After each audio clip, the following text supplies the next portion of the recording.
KGF 2 ಸಿನಿಮಾಗೆ ಪ್ರಶಸ್ತಿ ಬರ್ತಾ ಇದ್ದಂತೆ ನಟ ಯಶ್ ಸಂತಸವನ್ನ ವ್ಯಕ್ತಪಡಿಸಿದ್ದಾರೆ. ಟ್ವೀಟ್ ಮಾಡಿ ಶುಭಾಶಯವನ್ನ ತಿಳಿಸಿದ್ದಾರೆ ನಟ ಯಶ್.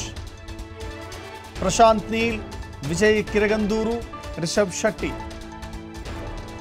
ಹೊಂಬಾಳೆ ಬ್ಯಾನರ್ಗೆ ಶುಭಾಶಯವನ್ನ ತಿಳಿಸಿದ್ದಾರೆ. KGF ಖ್ಯಾತಿಯ ನಟ ಯಶ್.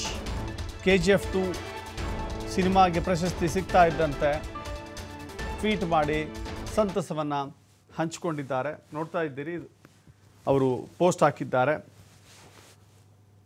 ನ್ಯಾಷನಲ್ ಅವಾರ್ಡ್ ಸಿಕ್ಕಿರುವ ಎಲ್ಲ ವಿಜೇತರಿಗೂ ಕೂಡ ಹೃದಯ ತುಂಬಿದ ಶುಭಾಶಯಗಳು ಅಂತ ಹೇಳಿದ್ದಾರೆ. ಜೊತೆಗೆ ಅವರ ಹೆಸರುಗಳನ್ನು ಕೂಡ ಅಲ್ಲಿ ಕೋಟ್ ಮಾಡಿದ್ದಾರೆ. ರಿಷಬ್ ಶೆಟ್ಟಿ, ವಿಜಯ್ ಕಿರಗಂದೂರು, ಪ್ರಶಾಂತ್ ನೀಲ್ ಹಾಗೂ the entire Hombale films team ಅಂತ ವಿಶ್ ಮಾಡಿದ್ದಾರೆ. ನಮಗೆ ಈ ಅತ್ಯುನ್ನತ ಗೌರವ ಇದೆಯಲ್ಲ ಸಿಗುತ್ತೆ ಅನ್ನೋದು ಡಿಸರ್ವ್ ಅಂದರೆ ನಮಗೆ ಅನಿಸಿತ್ತು ಸಿಗುತ್ತೆ ಅಂತ ಹೇಳಿ. ಈಗ ನಮಗೆ ತುಂಬ ಒಂದು ಎತ್ತರದ ಸ್ಥಾನದಲ್ಲಿ ನಿಂತಿದ್ದೇವೆ. ಇದು ಖುಷಿಯಾಗಿದೆ, ಸಂಭ್ರಮದ ಸುದ್ದಿ ಇದು ಅಂತ ಹೇಳಿ ಖುಷಿಯನ್ನು ಹಂಚಿಕೊಂಡಿದ್ದಾರೆ ನಟ ಯಶ್.